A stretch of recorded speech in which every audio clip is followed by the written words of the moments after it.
Bow, bow. Whew. Wow! That was so fun! Maraming salamat! Isabel, let's give it up one more time for Isabel Cuevas. Thank you, thank you. Woo! And it was amazing. Maraming salamat, Isabel. Isn't it great to have the Tabernacle Choir and Orchestra at Temple Square with us here in the Philippines? You know, whenever they perform big concerts, there's usually a story. Yes, a story that's told by celebrities like writers, actors, news announcers. Pero ngayong gabi, the choir has invited us to be the storytellers. And not just because we're youth, but because we're believers. We believe. At ito po ang kwento namin sa inyo ngayong gabi. So I want all of you to listen very carefully. This is a story about a little band of believers and what happened to them over 2,000 years ago. Tama yan, Jana. Our story begins with a sound that we already know and an experience that we've all had. Now get ready to use your imagination. Come on. Gather around. Let's close our eyes. Okay? Pikit tayo saglit. And let's listen. Now in your mind's eye, what do you see?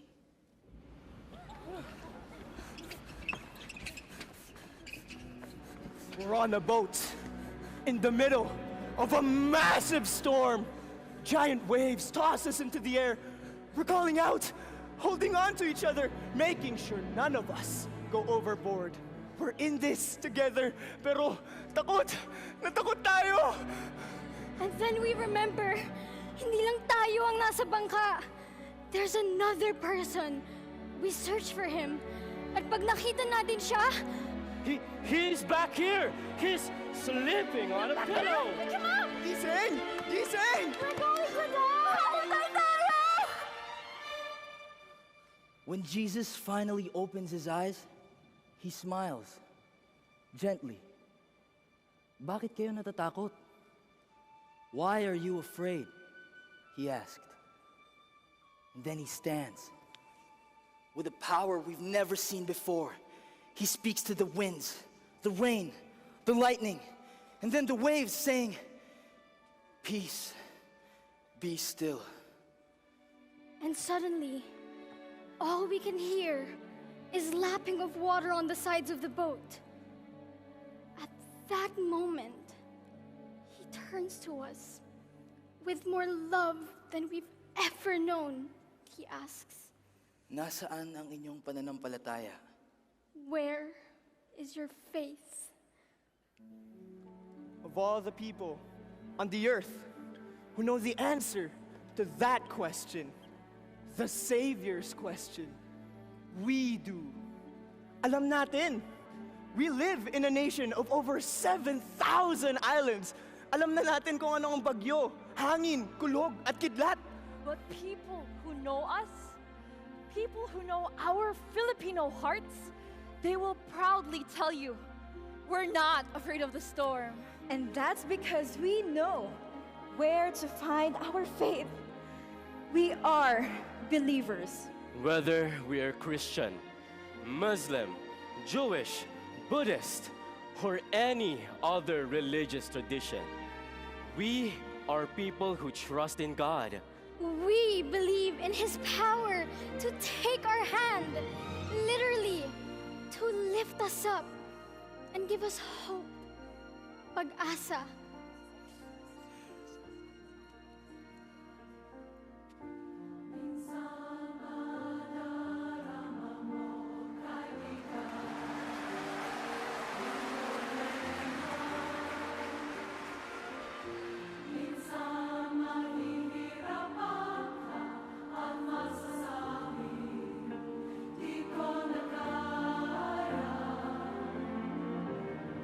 Tumingin ka lang sa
But sometimes, we don't remember na nandyan siya para sa atin. Sometimes we find ourselves on the sea of life without Him. And we forget that He knows and that He cares. Now, the followers of Jesus Christ experienced another storm. Naaalala niyo ba ang kwentong to? Like before, there's a little wooden boat of believers in the middle of a great tempest tossed by the waves. But this time, Jesus was not in the boat with them. In the fourth watch of the night, when the sky was darkest and the tempest most fierce, may nakita sila. May papalapit sa kanila. Oh, look! Everybody look! Tingnan niyo! Ano yan? It's a ghost! Multo! Someone walking on the water! May naglalakad sa tubig! And then, they heard a voice. Isang boses na kilala nila. Be of good cheer. It is me. Huwag kayong matakot. Peter called out, Jesus! If it really is you, call me. I will come to you.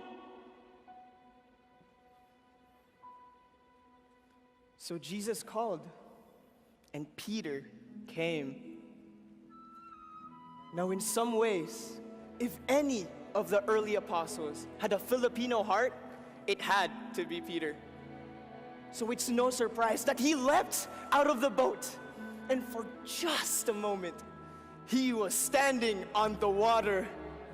But sometimes, even the strongest, the most courageous of us have moments of doubt, discouragement, and fear. And when Peter saw how high and rough the waves really were, he lost sight of the Savior. He began to sink. As he slipped beneath the surface, he cried, Lord, save me! Tonight, if you are one of those who came overwhelmed by the rough waves of life, we want you to remember, you are not alone. Hindi ka nag-iisa. What happened to you, what happened to him, can happen to you. In the dark, churning water of the angry sea, Peter felt a hand. It grabbed him. It was strong. It was Jesus Christ. Walang iba kundi si Jesus. And Jesus held on. Slowly but surely, he lifted Peter up. As Peter fell into the boat, he must have wept for joy. There, in the arms of a loving Christ, the waves stopped, the wind ceased, and hope began to shine again. Even the perfect brightness of hope. Isang ganap na kaliwanagan ng pag-asa. Tonight, we invite you to let hope shine brightly for you. Kung nasaan ka man, anuman ang iyong paniniwala, remember, you are a child of God, a son or daughter of a noble heritage. You have a Filipino heart, a heart of faith, hope, and love. Tonight, if you want to share your hope with the world, I see that some of you have their lights open. For those that have not, please turn on the light of your phones. Come on. Hold them up high. Itaas niyo pa. Let your light shine. May this moment and this music be an expression of God's hand holding you and lifting you up. Dahil buhay si Jesucristo. Because Jesus Christ lives. Sa gitna ng bagyo, siya ang kasama natin. He is with us. And He loves